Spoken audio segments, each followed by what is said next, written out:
10वीच्या विद्यार्थ्यांसाठी आता बोर्ड परीक्षा डिक्लेअर झालेली आहे तुमची। 15 मार्चला तुमची बोर्ड परीक्षा चालू होणार आहे। कालच बोर्डाने डिक्लेअर केलेला आहे। त्या अनुषंगाने आपल्याला काही वेळापत्रकामध्ये आपल्या रेग्युलर अभ्यासामध्ये रिव्हिजनमध्ये जे काही आहे थोडासा बदल म्हणजे अजून एक्स्ट्रा तयारीच। आपण ज्या पद्धतीने तयारीचं केलं होतं नियोजन त्याच्यामध्येच अजून थोडासा बदल करून थोडंसं आता सिरियसली 10वीची परीक्षा पूर्वीसारखी होणार आहे। 25% रिड्यूस्ड सिलेबस आहे। त्या माध्यमातून जेवढा भाग आहे तेवढ्या भागामध्ये आपणाला कशा पद्धतीने तयारी करायचं आहे। साधारणतः आजच्या दिवसापासून जर आपण विचार केला तर 90 दिवसाचा कालावधी, आज कमी जास्त असतील 1-2 दिवस, 90 दिवस आपल्या हातामध्ये शिल्लक आहेत। ज्या 90 दिवसामध्ये आपणाला तुमच्या 10वीच्या दृष्टिकोनातून एक विशिष्ट असं नियोजन करून तुम्हाला अभ्यास करावा लागणार आहे। सगळ्यात मोठी अडचण अशी झालेली आहे की तुमची वैयक्तिक तुम्हाला मागच्या 1.5-2 वर्षामध्ये कोरोनाच्या काळामध्ये तुम्हाला अभ्यासाची लिंक तुटलेली आहे। त्यामुळे तुम्हाला अभ्यास करणं म्हणजे तुम्हाला थोडंसं जड चाललंय। कधी ऑनलाईन क्लास करायचा, कधी अभ्यास करायचा। ऑनलाईन पद्धतीने परीक्षा होत होत्या त्या किती इमानदारीने तुम्ही दिलेल्या आहेत हे तुम्हालाच माहित आहे। मागच्या चुकांचा विचार करत बसण्यापेक्षा आजपासून 15 मार्च पर्यंत आपल्याला काय करावं लागणार आहे त्याच्या दृष्टिकोनातून आपण थोडासा नियोजन केलेलं आहे। काल डिक्लेअर झाल्याबरोबर आपलं जे पहिल्याचा वेळापत्रक होतं ते 1 मार्चला परीक्षा होतील अशा दृष्टिकोनातून आपण तयार केलं होतं। आता 15 दिवस पुढे गेल्यानंतर त्या तयारीमध्ये काय बदल करावा, ती तयारी कशी करून घ्यावी, किंवा ओव्हरऑलच तुम्हाला 10वी बोर्ड परीक्षेसाठी कशा पद्धतीने तुमचं नियोजन असावं अभ्यासाचं, मी माझ्याच विषयापुरतं नाही सांगणार। गणित विज्ञानचं तर सांगणार, मॅथ सायन्सच्या बाबतीमध्ये, पण त्याच्याबरोबर इंग्लिश असेल, हिंदी असेल किंवा सामाजिक शास्त्राचे विषय असतील, याबद्दल सुद्धा तुम्हाला थोडंसं नियोजन सांगणार आहे मी आज। सुरुवातीला थोडं गणिताच्या रिव्हिजनापासून सुरुवात करू, मॅथच्या, त्याच्यानंतर पुन्हा सायन्स, त्याच्यानंतर सकाळच्या सत्रामध्ये म्हणजे इंग्लिशच्या बाबतीमध्ये कसं होणार आहे, पुन्हा इतर विषयांचं घरी काय केलं पाहिजे तुम्ही, या सगळ्या गोष्टींचा विचार करून आपल्याला थोडंसं नियोजन केलं। नियोजन केल्यानंतर प्रत्येक गोष्ट सोपी वाटते आणि समाधानकारकरित्या आपलं मनाचं समाधान झालं तरच आपण ते करू शकतो। आता साधारणतः गणिताच्या बाबतीमध्ये तुम्हाला दररोज 1 तासभर रिव्हिजनचा मी एक टाइम टेबल तयार केलेला आहे। पहिल्या धड्यापासून परत एकदा, म्हणजे आज तुम्ही जरी 0 आहात त्या विषयात असं गृहीत धरलं तर सुद्धा तुम्हाला आजच्या दिवसापासून पुढच्या परीक्षेपर्यंत तयारी होईल अशा पद्धतीने नियोजन केलेलं आहे। ज्यांचा अभ्यास झालेला आहे त्यांना अजून रिव्हिजन होईल, ज्यांचा योगायोगानं झालेला नाही, जे कोणी ऑनलाईनला अगोदर नव्हते, आत्ता काही जण जॉईन झालेले आहेत, त्या सगळ्यांचं सोल्युशन, सगळ्यांचं नियोजन, आज फक्त एक गोष्ट तुम्हाला करायचं आहे, तुम्हाला मनानं ठरवायचं आहे की मला हे करायचं आहे। तुम्ही जोपर्यंत तुमच्या मनानं ठरवणार नाहीत की बाबा मला ह्या पद्धतीने करायचं आहे, तोपर्यंत काही होणार नाही। आमचं काम आहे आम्ही सांगत राहू, शाळेमध्ये सांगत राहतील तुम्हाला वेगवेगळ्या पद्धतीने, सगळ्यांचं काम आहे सांगायचं, पण तुम्ही किती जण ते गोष्ट गृहीत धरणार आहात?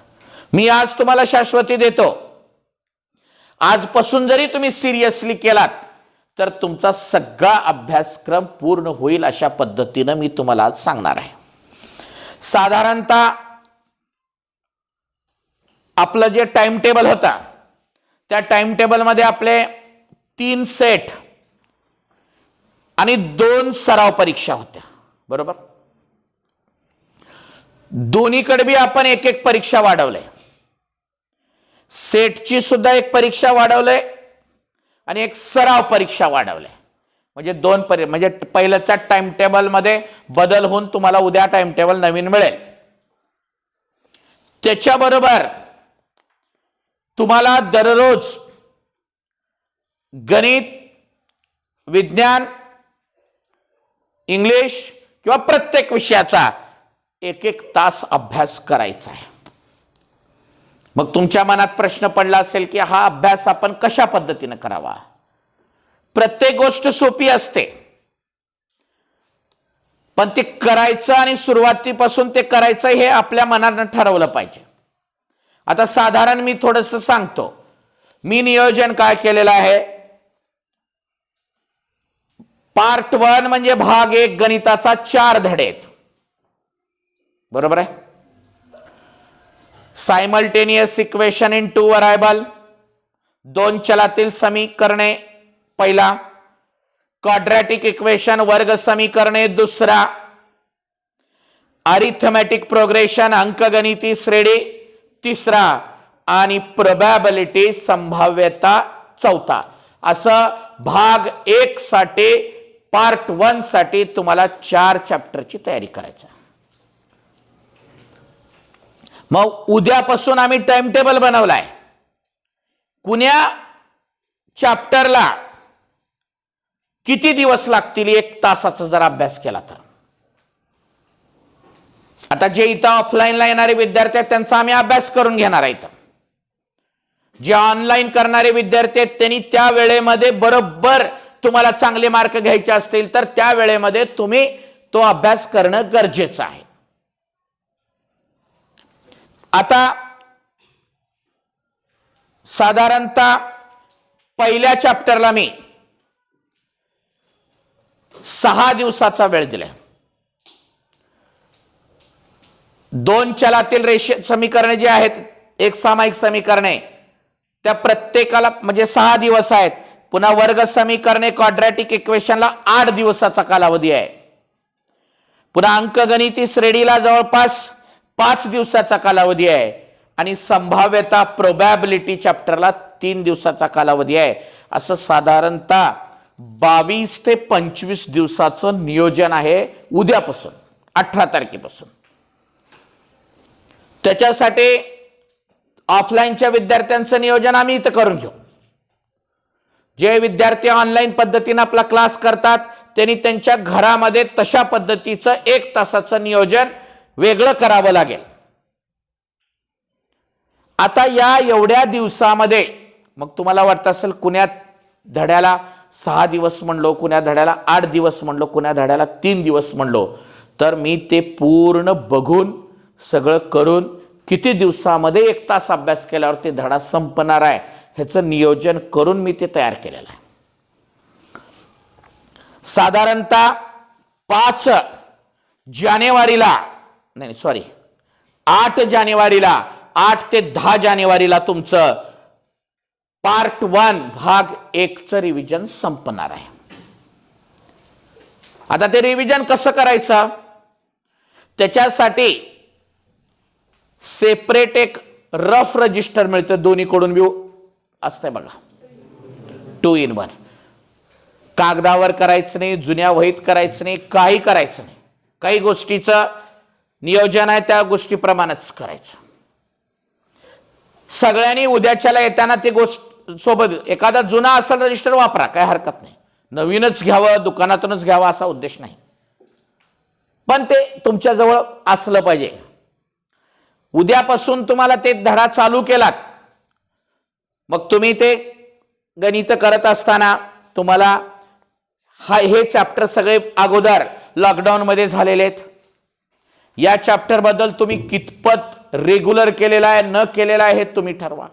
पण योगायोगानं आपल्या ॲपच्या द्वारे आपल्याकडे एक चांगली सोय आहे की मागचे सगळे धडे शिकवलेले क्लास तुमच्या ॲपमध्ये तुमच्या मोबाईलमध्ये आजही सेव्ह आहेत.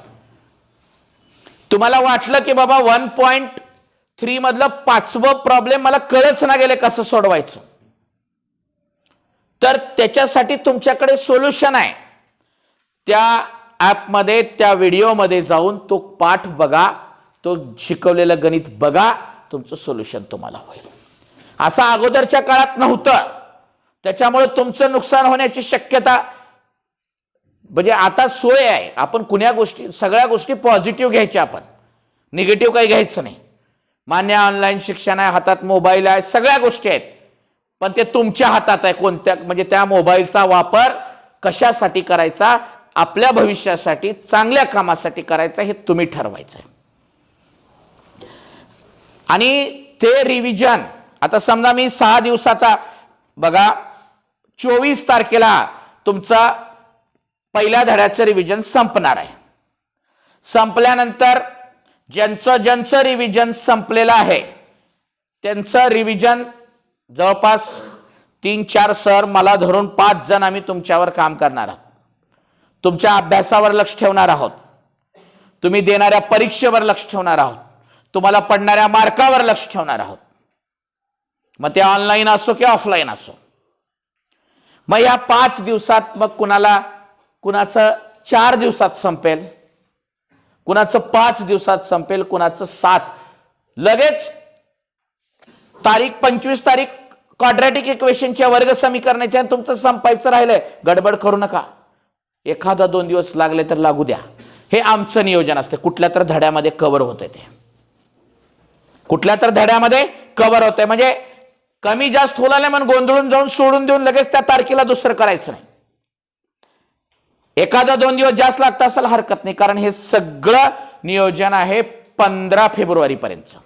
किती? म्हणजे उद्या 18 तारखेपासून 15 फेब्रुवारी पर्यंत 60 दिवसामध्ये तुम्हाला, मग आता तुमचं 9 जानेवारीला तुमचं पार्ट 2 चालू होणार आहे, भाग 2. मग त्याच्यामध्ये समरूपतासाठी आपण जवळपास 8 दिवस दिलेले आहेत. पायथागोरससाठी आपण जवळपास 6 दिवस दिलेले आहेत. वर्तुळसाठी जवळपास 8-10 दिवस दिलेले आहेत.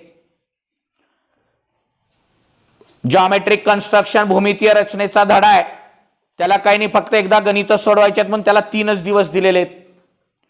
आणि निर्देशक भूमितीला 6 दिवस आणि त्रिकोणमितीला 6 दिवस.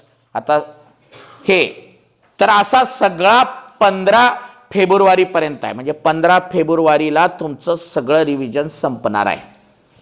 ज्या टायमाला तुमचं रिव्हिजन संपणार आहे त्याच्यानंतरच त्याच्या सराव परीक्षा चालू होईल. 15 फेब्रुवारीला रिव्हिजन संपल्यानंतरच तुमचं खरं भाग 2 ची सराव परीक्षा, प्रॅक्टिस एक्झाम चालू होणार आहे. आता आपण 4 सेट घेणार आहोत तुमचे. आता सर्वांनी सेटच्या परीक्षा स्टार्ट केलेल्या आहेत, बरोबर आहे, पण त्याच्यामध्ये थोडासा सिरियसनेस आणणं गरजेचं आहे. 4 सेट म्हणजे 8 प्रश्नपत्रिका. सेट दिल्यानंतर त्या प्रश्नपत्रिकेचं सोल्युशन करा तयार, स्टँडर्ड रुलिंग पेजवर. तुम्ही चांगल्या तिथं टायमिंग लावू नका, तिथं चांगल्या पद्धतीनं सॉल्व करा, विथ सगळे ऑप्शन सहित तयार करा. ते तयार झालेलं तुमच्याकडे राहिलेलं खूप महत्वाचं आहे. कोणत्या प्रकारचं गणित कसं आहे का नाही हे कळेल तुम्हाला. असे 4 सेट म्हणजे 8 क्वेश्चन पेपर, 8 प्रश्नपत्रिका तुम्ही सोडवणार आहात. असंच मॅथ पार्ट 2 म्हणजे गणित भाग 2, सायन्स पार्ट 1 विज्ञान भाग 1, सायन्स पार्ट 2 विज्ञान भाग 2, असे 11 प्रश्नपत्रिका गणित भाग 1च्या पार्ट 1चा, पार्ट 2 सायन्स, 44 एक्झाम तुमच्या होणार आहेत. आणि 11 परीक्षा इंग्लिशच्या, असं 55 एक्झामचं शेड्यूल आहे, ते टाइम टेबल प्रमाणे व्यवस्थित सगळं लावलेलं आहे. शेवटी तुमचे प्री एक्झाम होणार आहे. 1 मार्च दिवशी इंग्रजीचा पेपर होणार, म्हणजे ती फायनल एक्झाम, ज्याच्यावर खूप बारकाईनं तुमचा टाइम सगळं करून, म्हणजे गणिताचा पुन्हा गणित भाग 2 7 एक दिवसाच्या गॅपनं आपण 4-5 पेपर आपले घेणार आहोत. असं 9 मार्च पर्यंत तुमचं ट्युशनमध्ये इथं तुमची तयारी होणार आहे. त्याच्यानंतर तुमचा 15 मार्चला पेपर असल्यामुळे 5-6 दिवस आम्ही त्याच्या अगोदर हे सगळं करणार आहे. आता हे करत असताना इथं जे तुम्हाला रिव्हिजन करायचं आहे किंवा ऑनलाईनचे विद्यार्थी जे घरी रिव्हिजन करणार आहेत, त्यांनी टाइम टेबल आता उद्या ग्रुपवर बी पडेल. तुम्हाला तर डायरेक्ट इथं प्रिंट दिली जाईल. ऑनलाईनच्या विद्यार्थ्यांना नोट्सच्या पॉकेटमध्ये जाईलच जाईल, पण ग्रुपवर पडलेल्या नुसार तुम्ही चालू करायचं. सायन्स विज्ञानच्या बाबतीमध्ये तुम्ही जेवढे सेट करलात तेवढं सेटचा जरी व्यवस्थित इथं अभ्यास केलात तुम्ही 8 दिवसात, पहिल्या 3 दिवसात पेपर व्यवस्थित सोडून काढायचं, त्याच्यात विचारलेल्या प्रश्नांचं उत्तर स्टँडर्ड तयार करायचं चांगल्या पद्धतीनं, असं जरी केलात तरी ह्या 11 एक्झाममधून तुमचं सायन्स पार्ट 1 विज्ञान भाग 1 विज्ञान भाग 2 काहीही शिल्लक राहत नाही. तुम्हाला 2 तास ह्याच्यासाठी काम केलात.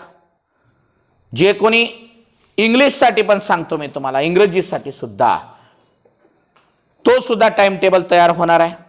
इंग्रजीचे पेपर पण माझ्या मते तुमचे 9 तारखेला काहीतरी स्टार्ट होणारे सेटचा पेपर, 2 तारखेच्या रविवारच्या परीक्षेमध्ये तुम्हाला इंग्रजीचा सेट सुद्धा मिळेल, बरोबर. त्याचे पण तेवढेच पेपर तयार होतील आणि त्याचा अभ्यासाचं बी नियोजन उद्यापासून स्टार्ट होईल, ते बी तुम्हाला कळेल त्याचं पण. आता मला काय म्हणायचं आहे की गणित, विज्ञान, इंग्रजी ह्या 3 मेन विषयाचे अभ्यासही आम्हीच करून घेणार आहोत सगळं. मग आता राहिलंय कोणते विषय तुमच्याकडे? एक तुमच्याकडे राहिला मराठी, हिंदी आणि सोशल सायन्स, बरोबर आहे का नाही? मग या विषयांसाठी जर आपण साधारणतः 1-2 तासाचा अभ्यासाचं नियोजन जर आजपासून केलं तर ते सुद्धा आपलं व्यवस्थित होऊ शकते. आता साधारण तुम्ही विद्यार्थ्यांसाठी, ऑफलाईन वाल्यांसाठी आधी थोडी माहिती सांगतो, मग ऑनलाईन साठी सांगतो. तुम्हाला करायचे घरी कोणते विषय म्हणलं तर मराठी, हिंदी आणि सामाजिक शास्त्र, ज्यामध्ये तुम्ही जर सकाळी, आता तुम्ही सकाळी उठायचं म्हणल्यावर तुम्हाला नवीन वाटलं, पण जर तो ज्याला यश घ्यायचं आहे, ज्याला मार्क घ्यायचे आहेत, त्याला उठावं बी लागल, बरोबर आहे. मार्क घ्यायचे नसतील तर झोपा. सकाळी 1 तास, लय लवकरी नाही, 1 तास, 5 ते 7, आता काही जणांचं ट्युशन 6ला आहे, 6:15 असेल, काही जण ऑनलाईन करणाऱ्यासाठी तर मोकळीकच आहे सगळी अभ्यासासाठी.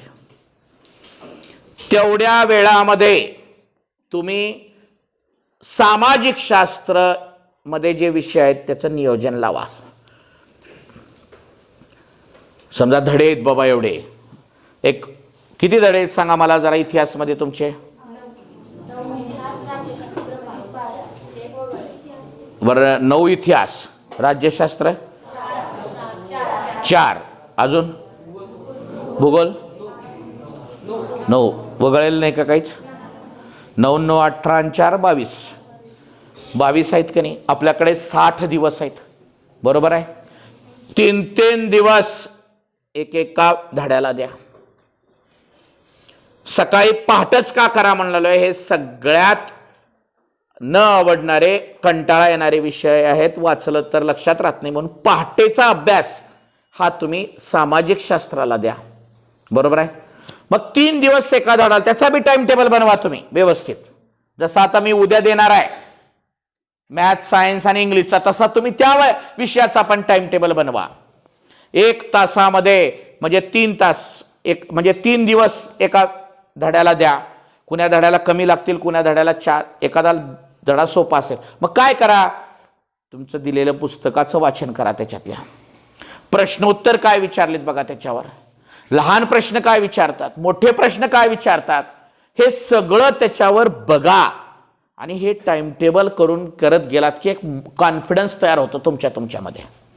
मग आता राहिले कोणते विषय? मराठी आणि हिंदी. बरोबर आहे.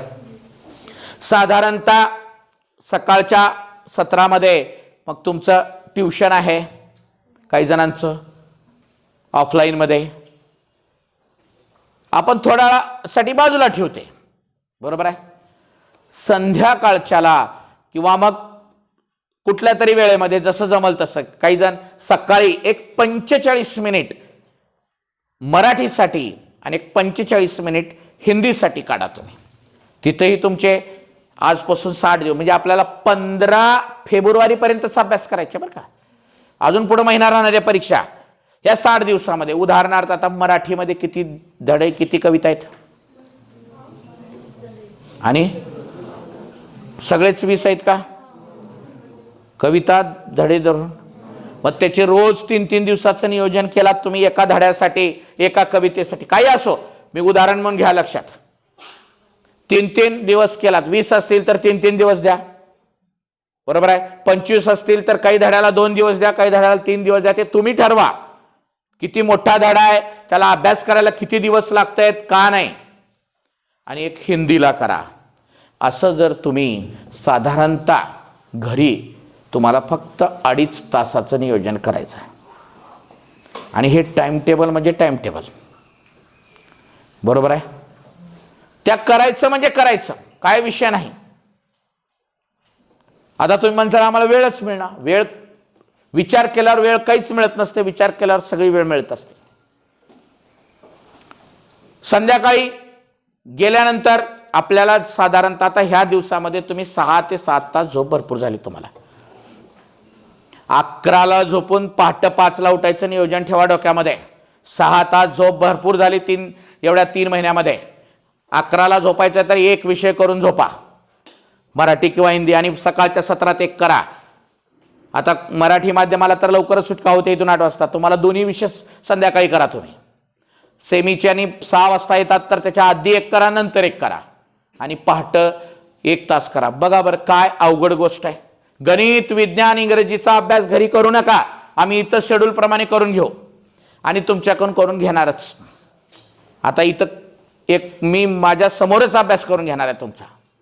त्याच्यामुळं हे वयावरलं रिव्हिजन करणं, प्रत्येक धडा झाला की सरांची सही घ्यायचं, त्यांनी त्यांच्या यादीत टिक करतील पहिला धडा झालाय म्हणून. नाहीतर उगाच सर त्या होईत आहेत, त्या होईत आहेत, ते लई जुने झाले डायलॉग. कागदावरच लिहितो ते सगळं, म्हणजे पाठ होऊन गेले. म्हणून ते नवीन डायलॉग काही शोध नका.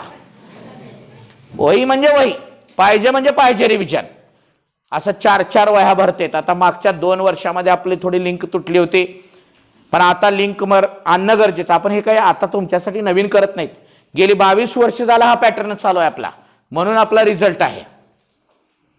ऑनलाईनच्या विद्यार्थ्यांना पण जवळपास प्रत्येक म्हणजे 50-60 विद्यार्थ्यांच्या मागं एक मॅडम असं नेमून त्यांना फोन केले जाणार आहे, त्यांचं रिव्हिजन बघितलं जाणार आहे, त्यांच्या पालकांना बोललं जाणार आहे. त्याच्यामुळे ऑनलाईनच्या विद्यार्थ्यांनी सुद्धा त्या गोष्टीचं सिरियसनेस ठेवलं पाहिजे. इथं सुद्धा तुमचं सिरियसली बघितलं जाणार आहे. तर हे सगळं करत असताना कुठलीही गोष्ट अवघड नाही. का असतं शाळेमध्ये वेळापत्रक, का असतंय कुठल्याही कामाचं वेळापत्रक, का असतं? त्याच्या मागचं कारण म्हणजे वेळापत्रक आणि मॅनेजमेंट, टाइम मॅनेजमेंट केल्याशिवाय कुठलीच गोष्ट शक्य होत नाही. बरोबर. आणि इथं तुम्हाला मी तुमचं प्रत्येकाचं मी आता अडचण का झाली आहे, इथं आल्यानंतर अजून एक तुम्हाला मुभा देणार आहे. तेही काही ह्याच्यासाठी, समजा गप्रे जरा जायचंय की, समजा एखाद्या आता इथं गणिताचं करायला लागतो तुम्ही, एक सामायिक समीकरणे असतील, वर्ग कुठलाही असेल तुमचं, तुम्हाला वाटलं की बाबा एखादा आता घरी वेळ मिळणार नाही तुम्हाला असं शेड्यूल लावल्यामुळं, एक आता सगळंच काही बघायची गरज नाही तुम्हाला, एखादं गणित आहे तुम्हाला ते वाटते, तर तुम्ही इथं बसून तुमच्या ह्याच्यामध्ये तुम्ही म्हणजे त्या रिव्हिजनच्या पिरियडमध्ये फक्त तुम्ही तुमचा मोबाईलला तुम्ही ते हेडफोन लावून तुम्ही तेवढं गणित बघून पुढे सोडवू शकता. तुम्हाला तेवढी मुभा दिली जाईल, ते बी व्यवस्थित. आणि मला इथं रिव्हिजन करताना शाळेतला गृहपाठ करलेलं काही करलेलं बिलकुल जमणार नाही बघा. आता मी सांगलो प्रॉम्प्ट म्हणजे प्रॉम्प्ट 60 दिवसामध्ये तुमचे सगळं रिव्हिजन झालं पाहिजे. एक ना एक पुस्तकातलं गणित सोडून तुमच्या वहीत असायला पाहिजे. सायन्सच्या बाबतीमध्ये सगळ्याच्या सेटचे पेपर विथ आन्सर रेडी पाहिजे. तो पेपर 6 दिवस आहेत आपल्याकडे. आणि आता सायन्सच्या परीक्षे दिवशी 1 तास रिव्हिजन होणार गणिताचं. रविवारच्या परीक्षे दिवशी सुद्धा 1 तास रिव्हिजन होणार. रिव्हिजनला 1 दिवस सुद्धा सुट्टी राहणार नाही. आता इथून तुम्ही 6 ते 8 परीक्षेला येत होत ना, 5 ते 6 रिव्हिजन होणार आणि मगच परीक्षा होणार. रविवार असो की गुरुवार असो, म्हणजे रिव्हिजनला 1 दिवस सुद्धा सुट्टी नाही असं शेड्यूल बनवलेलं आहे. या माध्यमातून 15. आता काय करायचं, तुम्हाला चांगले मार्क मिळवायचे तर तुमचं नियोजन काय असायला पाहिजे. समजा आता इथल्या क्लासमधले पेपर चेक करून मिळत असतील तुम्हाला, किंवा शाळेमध्ये सराव परीक्षा होऊन तुम्हाला चेक करून पेपर मिळणार असतील. ज्यावेळेस तुम्हाला पेपर चेक करून मिळतात त्यावेळेस प्रत्येक विषयाच्या बाबतीमध्ये तुम्ही तुमचे निगेटिव्ह पॉईंट तयार करा. मग निगेटिव्ह पॉईंट कसं, समजा तुम्हाला गणित भाग 1 मॅथ पार्ट 1 मध्ये 38-37 मार्क पडलेले आहेत. मग ते 3 मार्क 2 मार्क कुठं कटले आपले, त्याच्यावर तुम्ही काम केलं पाहिजे. नाही, हे अरिथमॅटिक प्रोग्रेशन अंकगणिती श्रेणीचं गणित चुकलंय. दुसऱ्या पेपरमध्ये बघा कुठं, ह्याच्यामुळे तुम्हाला कळेल की त्या विषयामध्ये तुम्ही कुठल्या भागामध्ये कमकुवत आहात. मराठीत आता तुमचा इंटरनल किती मार्क असतात, 20. 80 मार्काचा पेपर आहे. समजा तुम्हाला 80 पैकी 70 मार्क पडलेले आहेत. आता शाळेतल्या सगळ्या शाळेत परीक्षा वगैरे चालू होतील, त्याच्या 70 मार्क पडलेले आहेत. तर तुम्ही बघा की बाबा आपल्याला 10 मार्क कुठं कट झाले आपले. नेमकं काय, आता सेमिनार चालू करणार होता मी. मराठी, हिंदी, इतिहास, भूगोलचे 10वीच्या बाबतीमध्ये जे काही सेमिनार आपण घेतो ते आता स्टार्ट करणार होता आपण. एक म्हणजे 8 दिवसामध्ये सुरुवात होईल ते सगळी. त्यांनी बी तुम्हाला तशा पद्धतीनं मार्गदर्शन करतील. मग कुठं कट होऊ लागलेत आपले मार्क, 70 मार्क पडलेले आहेत आपले. नेमकं पत्रलेखनात कट होऊ लागलेत का मोठं उत्तर लिहिताना कट होऊ लागलेत, हे तुम्ही तुमचं तयार करावं लागेल. आणि जिथं तुम्ही कमी पडता तिथं जास्त काम करावं लागेल, तरच तुमची टक्केवारी वाढणारी आहे, नाहीतर वाढणार नाही. साधारण इतिहास, भूगोल, सामाजिक शास्त्र असा विषय की आपण 100 पैकी 100 मार्क घेऊ शकतो. पार्ट 1 मध्ये 40 पैकी तुम्हाला कायम 35 मार्क पडलेले आहेत, समजा असं 35-36. तर आपण 4-5 मार्क नेमकं कुठल्या भागावर कमी पडलेलो आहोत, आपण इतिहासमध्ये कमी पडलेलो आहोत का राज्यशास्त्रातलं आपलं कमी पडलेलं आहे, हे जोपर्यंत तुम्ही अभ्यास करणार नाहीत आणि या सगळ्या गोष्टीचं तुम्ही जोपर्यंत नियोजन करणार नाहीत तोपर्यंत तुमच्यामध्ये म्हणजे आपल्याला एक शार्पनरचं काम करावं लागेल. आणि ह्या सगळ्या गोष्टी म्हणजे हे मॅनेजमेंट असल्याशिवाय तुम्हाला यश मिळणार नाही, एवढं 100% सांगतो मी तुम्हाला. म्हणून उद्यापासून 18 तारखेपासून तुम्ही इतकं सिरियस व्हायला पाहिजे की त्या सिरियसनेसमध्ये तुम्ही सगळे बोलणं करणं, आपसात बोलणं, वेळ वाया घालणं, ह्या सगळ्या गोष्टी तुम्ही सोडून दिल्या पाहिजेत. आलं का लक्षात. आणि तुम्ही मॅथ, सायन्स आणि इंग्लिश असे 3 विषय आहेत. या 3 विषयाची कुठलीही तयारी करण्यासाठी घरी वेळ घालायची गरज नाही. ऑफलाईनच्यानी ऑनलाईनच्यानी सांगितल्याप्रमाणे रिव्हिजन टाइम टेबल प्रमाणे करायचं. राहिल्या विषयांसाठी मी तेही नियोजन सांगितले. ज्यांनी पहाटे उठून 1 तास अभ्यास करतील सामाजिक शास्त्राचा, सोशल सायन्सचा, त्यांनी 100 पैकी 100 मार्क घेतील, गॅरंटीनं लिहून घ्या. तुम्हाला घ्यायचे असतील सोशल सायन्समध्ये, सामाजिक शास्त्रामध्ये 100 पैकी 100 मार्क, म्हणजे तुमचे 3 विषय असे आहेत की ज्याच्यामध्ये तुम्हाला 100 पैकी 100 मार्क मिळू शकतात, असे मॅथ्स, सायन्स आणि सोशल सायन्स.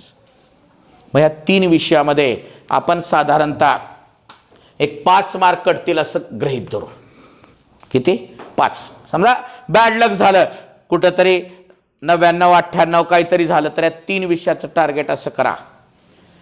राहिला प्रश्न उरलेले अजून किती विषय आहेत? 3 विषय. त्याच्यामध्ये बेस्ट ऑफ 5 असल्यामुळं 2 विषयाचं मार्क गृहीत धरूस. आणि जे भाषा विषय आहेत त्या विषयामध्ये मराठीसारखा विषय असेल, इंग्रजीसारखा विषय असेल, अजून इंग्रजीत मिळू शकतात, हिंदीसारखा विषय असेल, ह्याच्यामध्ये अबव्ह 95 95 पेक्षा जास्त मार्क घ्यायचं नियोजन ठेवा. 97 98 मार्क हिंदीला आपल्या इथं पडलेले आहेत. आलं का लक्षात? तर हे जर ठेवलात तुम्ही तर त्याच्यामधून साधारणतः 10 मार्क वजा केलो आपण 2 भाषा विषयामधून 5-5 मार्क, तर तुमचे 15 मार्क वजा होणार आहेत. म्हणजे फक्त तुमचे 3% मायनस होणार आहेत. 97% मार्कसाठी तुम्ही अगोदर शेड्यूल तयार करा. मग त्याच्यामध्ये तुम्हाला अजून पुढे जायचं आहे तर हे इथले 5 मार्क अजून हे करू शकतात. ज्याला एखाद्या भाषा विषयामध्ये 97-98 मार्क पडले तर अजून तुम्ही जाऊ शकता. हे डोक्यामध्ये नियोजन ठेवा. असं नियोजन डोक्यामध्ये ठेवल्याशिवाय तुम्हाला ते यश मिळणार नाही. आणि मॅनेजमेंट, टायमिंग, वेळापत्रकाशिवाय काही नाही बघा, तुम्ही काही जरी केलात तरी. आणि दररोज त्या प्रत्येक विषयाला तेवढा न्याय दिल्याशिवाय तुम्हाला होणार नाही. मग ज्या वेळेस तुम्हाला सुट्टी मिळते, शाळेमध्ये असेल, शनिवार रविवार, त्या वेळेस तुमचं गृहपाठ, प्रयोगवही ह्या सगळ्या गोष्टी त्या पिरियडमध्ये करा. पण कंपल्सरी बघा. आता मला सांगा, सकाळी माझ्या अंदाजानुसार कोणच उठणं गेलं सध्या. एकतर हिवाळ्याची दिवस आहेत, थंडीची दिवस आहेत, उठू वाटत नाही. कुणाला बी उठू वाटत नाही, मला बी उठू वाटत नाही. पण तसं नसतंय आपणाला. आणि सगळेजण मी सांगला म्हणून तुम्ही करणार बी नाहीत. काही जण करणार आहेत, तेवढ्याच नाव बॅनरवर येणार आहे, तेवढ्याच नाव पॉम्पलेटवर येणार आहे. बरोबर आहे? आणि सगळे केलं तर मग किती मोठं पॉम्पलेट छापावं लागेल. चांगली गोष्ट आहे, सगळे करा.